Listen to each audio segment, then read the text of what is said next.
out there today, we've had several of our reporters that have been in the middle of it, including our own Jana Shortle, who was out there this morning right after it happened. You ran over there very quickly. She's joining us now in studio, actually. And it was quite the scene. You were pepper sprayed. It was volatile at the time. Explain to us what happened. Yeah, Rena, that was just the beginning. I just came from there. And so if my face is red, that's certainly why. Once that chemical gets on your face and your clothes, it's hard to get it off. But yes, there was just kind of what people would expect, that normal back and forth exchange with just, I would say, 75 to 100 protesters at the time. And I don't even know if I would say protest, just people that were in the community that kind of ran out to the scene. And you could kind of tell and feel this tension. And an example I want to share is that it isn't all one thing. Like, not every protester there was escalating the tensions, and the same can be said for the federal agents that I interacted with, and I can speak from my own experience of being sprayed with a chemical irritant. I was behind the press line, and all of a sudden, a couple of Border Patrol agents decided to move the press line, but nobody really knew why, or the crime tape. And so they started to just aggressively say, move back, but nobody knew what was happening. And this is all happening on 4 different sides of the street at the same time. And so we start to move back, but we're like, what are we moving back from? And I'm moving back, walking backwards on the pavement in my boots, and apparently was not fast enough. And so an agent, probably twice my size, pushed me pretty hard. And I said, don't push me, I'm press. I was wearing my press credential. And he did it again, and I said, do not push me, I'm press. I raised my voice, and I'm like, look what's happening. I'm backing up. I'm doing what you say. And at that time, the irritant went almost directly into my left eye. I didn't see where it came from. But it is this chaotic place of like, wait, all the rules are changing. Like, why are we moving backwards? Where are we going? What's happening? I don't know what's going on. There is no control on this scene to know exactly what was happening. I don't even think the protesters knew why they were there, because there was just such a large occupation, and I didn't see any police at that point. Throughout the morning, State Patrol started to show up and create a more established perimeter, but that's when all of these chemical irritants, flashbangs, pepper balls were being like shot in the air. You probably saw one time we were on the air and it kind of hit us at the same time. Normally in situations, you and I, all of us have been doing this probably collectively for 100 years, for as long as we've been in journalism. Normally there's, loudspeakers like, please disperse, we're gonna, and that wasn't happening this time. It seemed like everything was just happening like on a reactionary basis, and that is what concerns me. And what I would say to Police Chief Brian O'Hara's statement of please go home, I think somebody should be down there telling people that. The people that need to be told to please go home and please calm down are on that scene. Right. And someone, I don't know who it is, but somebody that has some calm in their voice, whether it be a leader in a protest movement, someone has to take control of the situation because it is dangerous. To your point, there were no Minneapolis police officers there that you could see. That I could see, and I'm not saying that as a criticism. No, they can't help with ICE operations, so their role would be, protection of the crowd or whatever, but we don't know that there were a ton of officers there. And we heard Brian O'Hara speaking to that, and that there's not a great deal of coordination that's happening, really none, between MPD and federal agents. And MPD is walking this tightrope where they are not allowed to assist in federal operations, and yet they do have a role of crowd control. But you did mention that you saw one MPD officer down there this morning?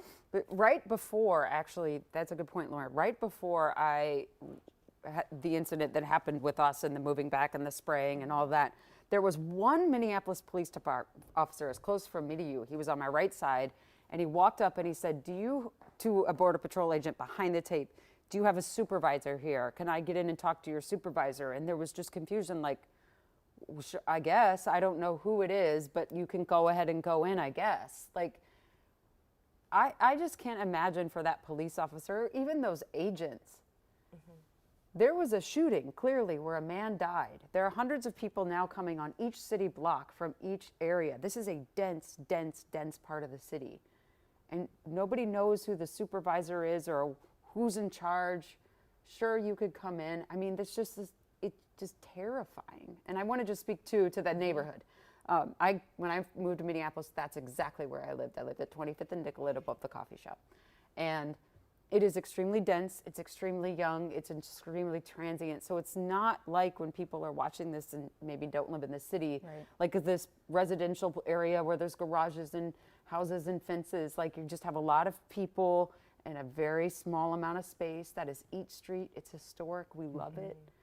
Small businesses. All it is small businesses. They cannot sustain this. And you know, we saw, as Sammy was reporting out there, one of those small business owners opened up her doors to welcome people, and she said, I just want to keep people safe. And she said it was breaking her heart to see what was happening out there this morning. And especially from Ian's shot, who was a bit off of Nicollet, he was at 27th and 1st. And you could see all the apartments and the 2- and 3-story buildings there. It's a little different. And I was thinking about all the people inside their homes this morning who woke up and outside of their house, they are hearing flashbangs. They are having, if they were to open the windows, they wouldn't on a day like this because it's absolutely frigid, but there would be chemical irritants all throughout the air outside their home. I heard a lot of people express that. Yeah. When I had the irritants sprayed in and they started pouring water on me, and y'all know how cold it is. At this time, it was probably like -8. A young person said, do you want my apartment? And then 2 women who were helping me said, yes, she needs to get inside. And then they just opened their apartment and they gave me they gave me towels, they gave me water, and they are like, I have to go out and help my neighbors. And I stayed in there and I called my wife.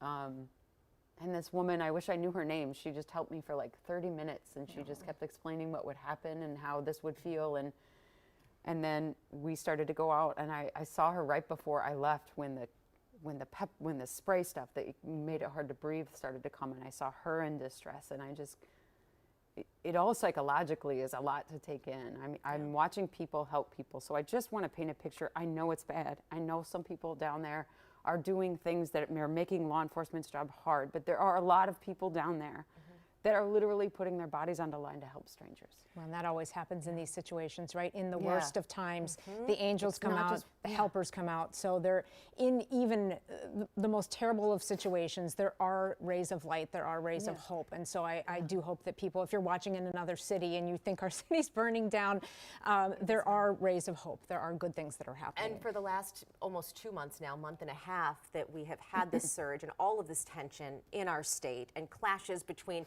local protesters and federal law enforcement and local officials and federal officials, we have seen so much kindness also. And I do think that that's important to point out. We have seen people out there delivering food, people helping to calm situations, just people trying to take care of one another. Because as you mentioned, this is a neighborhood, this is a city, people live here who have no involvement in anything else, and they're just trying to get by, just trying to survive, and people are really taking care of one another. Yeah, I don't think that you could, there are 2 streets that I think of living in Minneapolis and South Side that just kind of really define the all are welcome here, and it's Lake Street and Nicollet. And these are the 2 streets, and that doesn't surprise me that woman somebody let me in their house. And then the whole hallway, they were making coffee and helping people come in and get warm. And I know we can't spend a lot of time on stuff like this, the news has to be told, but there's other things happening there too. But I wish Brian O'Hara could go down there, because I think he's got a lot of credibility right now for how he's led our city. And just ask people to go home or go somewhere to get their frustrations out, because I know that does need to happen. There's half the people down there don't even know what happened. They're just there. A lot of them are young, and that's awesome, and they believe in something, but it's not helping. Right. And we all, at this point, we don't really know what happened. Investigation is ongoing. We have competing narratives coming out, and we're going to be trying to get you the best information that we can. But Janet, we thank you for coming out here and for going out early this morning to report. I'm glad you're okay. I know that you're in pain. I've experienced pepper spray. It hurts. And so take care of yourself. Thank you for being out there this morning.